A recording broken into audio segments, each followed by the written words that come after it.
I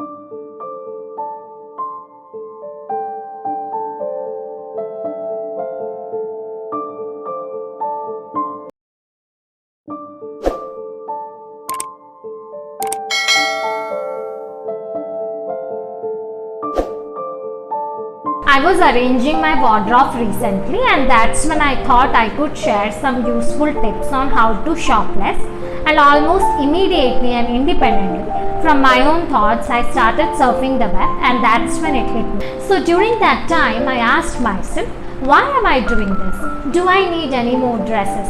Do I need that top? Unsurprisingly, the answer was no. And more surprisingly, when I stepped away and went back to my closet to check what I already owned, I found out that I owned and liked way more than that top that I saw online, which I almost bought. Now, if I had been presented with the identical scenario a few years ago, the outcome would have been different. The reason is because I have made a conscious choice to choose personal style over fashion. I personally believe fashion changes every second, so it's quite impossible to shop every now and then. After that, I no longer feel to just shop for pastime, and instead I'm very mindful about my purchases. So here I want to share my tried and tested tips with you. I have been doing this for many years, and it has been helping in curbing my desire to shop. So either you can create your own wish list online or offline. That is completely your choice.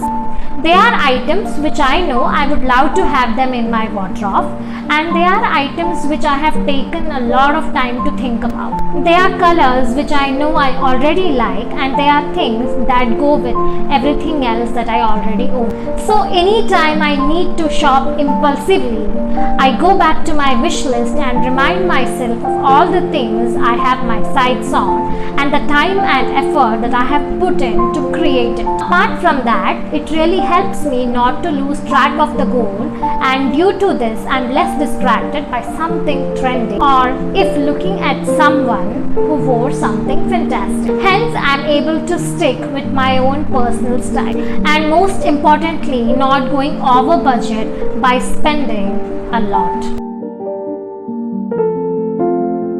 So the next step is to unsubscribe or unfollow any marketing emails or anyone on social media who is influencing you to buy the next best thing. I know it's going to be hard because each one of us wants to be updated regarding the current sales, but as soon as you make a choice to remove yourself from it, you won't miss it. If you are making steps necessary to make thoughtful purchases and you are planning out each of your item, then you will be able to do.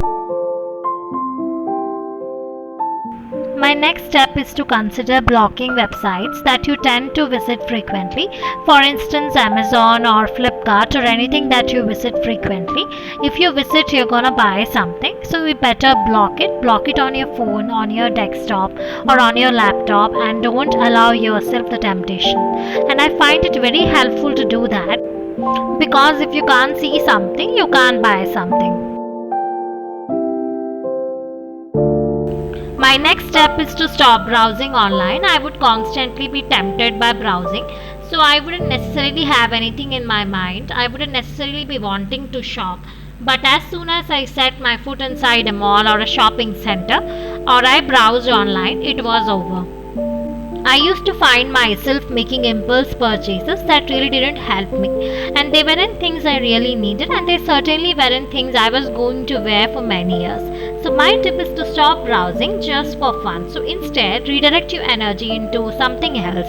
Learn something according to your hobby. It can be reading, writing, dancing, or whatever you like. So instead of doing shopping, you can fill your void by learning this, and you can redirect your energy rather than doing just shopping. For this, I have a couple of different recommendations, and the first is to fall back in love with the pieces that you already have.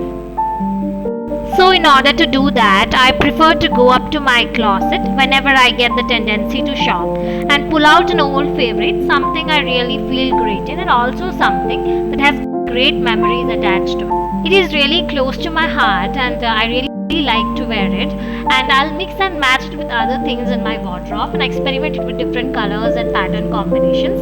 A few times I'm able to come up with completely new way of wearing the outfit. I had never thought about it, so it makes it feel like complete brand new.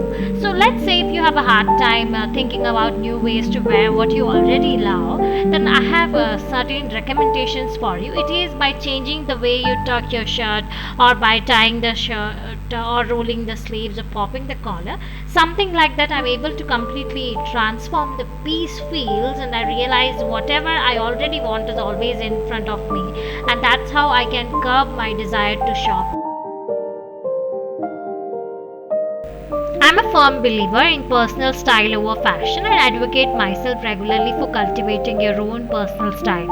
I think it's something that's going to be 100% individual, and I think you should take your time to cultivate it. Because if you haven't done that, I definitely recommend doing so. So I think the more firm you are in what you like to wear and what makes you feel great and what works for your lifestyle, the less likely you're going to shop just to shop, because you'll be proud of yourself for cultivating something that you can take through many chapters of your life. So you will have a new value attached to your closet and your wardrobe, and I think it's really helpful way to look at shopping and dressing.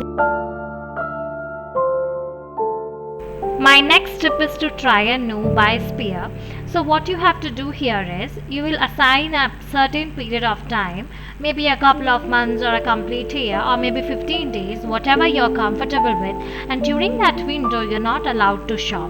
So whenever you get the desire to shop, make a note of it, and it really helps to understand how much money you're saving by not buying items that you really don't need. So it's kind of a good way to jolt yourself into reality, and I think you should try this method if you are having a hard time not shopping. My next tip is to practice one in and one out rule. That means that you can't bring something new into your closet until you remove something from your closet. So what you have to do is you have to remove some clothes when you buy a new clothes. So that means you won't have endless supply of clothes and you can buy, but you'll be forced to remove what you already have, and you have to really make sure that the purchase you make is worth of the sport in your closet. So you won't be buying clothes because it was inexpensive and it seemed cute or something that you're going to wear once or twice, but you'll be forced to remove something that you really like. My next tip is to set worthwhile goals that are more important than shopping. It's personal and professional goals, and I think they are a great way to kind of redirect your energy and your thinking. So instead of thinking I can't do shopping, you can think I can do something else. So you can redirect your energy into something else, like reading a book or joining a dance class or something that you really like. So remind yourself of the goal you are in pursuit of, and every time you turn down a purchase,